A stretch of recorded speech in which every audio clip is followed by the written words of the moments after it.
So, hello everyone.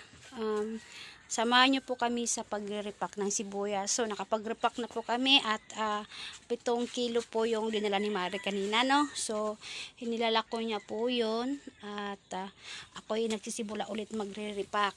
So, ang na-repack ko ay kalahati muna. So, yan, nahulog pa. So, ayan. Kalahati. Bago may 1 kilo rin. So, yan mga kasari ko, tayo po ay magre-repack ng kalahating kilo at 1 kilo. Para po mamaya, pagka may gustong maglako at may mga order po, ay nakabalot na po yung ating mga sibuyas, no? So, ayan po mga kasari ko, ganito po yung aking sibuyas, may mga maliliit. Yan tinatawag nilang pickles, pero ano po, sayang, kaya kinuha na po natin. So, ayan, tsaka yung po doon yung mga goods.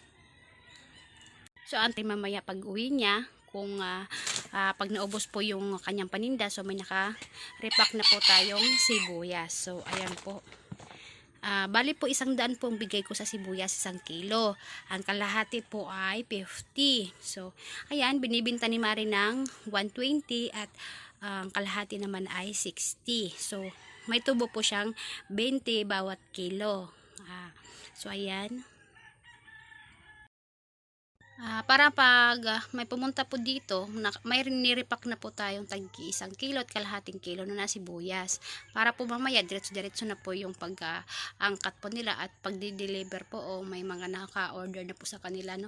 So, ayan mga kasari ko, may 7 kilo na po tayo na nanalako po ni Mare. So, ayun, antay na lang po natin kung may maubos po niya at babalik po ulit siya pagtitinda ng sibuyas. So, ayan. So, yan mga kasari ko, nakapag-repack na tayo ng 1 kalahati, no? So, magre-repack ulit tayo ng tagi 1 kilo na sibuyas. Ayan, sibuyas din po ere. At ito po, no? So, ayan, magre-repack tayo ng tagi 1 kilo at taga-kalahating kilo. Para pagka may dumating po dito na gustong magbenta, may nakarepack na po tayong kilo-kilo. So, ayan mga kasari ko. So, kalahati muna ang aking re-repackin. So, mayroon pa tayong supot dito. So, magre-repack tayo ng 1 kilo. Siguro 10 kilo, no? Tagi 1 kilo. Tapos, yung kalahati naman ay mga bali 5 kilo muna. Para pagka may maglalako o pumupunta dito, yun, hindi na tayo magtitimbang pa ng ating sibuyas. So, ayan mga sibuyas ko po. Ayan, no? So, ayan mga kasari ko. So, nagre-repack ako ng kalahati. At marami pa po tayo dito, ano? So, magre-repack tayo ng sibuyas na 5 kilong tagi 1 kilo or 10 kilo tagi 1 kilo po. Bago kalahati, bali mga 5 kilo, no? So, ayan, para pagka may dumating po dito na gusto magbili at maglako, siguro, ganun. So, mayroon na po tayong natimbang na sibuyas. So, yan mga kasari ko, taga kalahating kilo po yan, di ba? Sobrang dami na yung kalahati.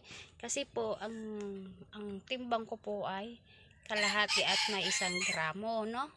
So, ayan, ganyan po siya no, yan. So, para naman po ay, meron din naman po silang, sabi natin na, tutubo din po sila, no? So, ayan. Yan itong malaki, siniparet ko po at sa lumihan po yan. So, ayan.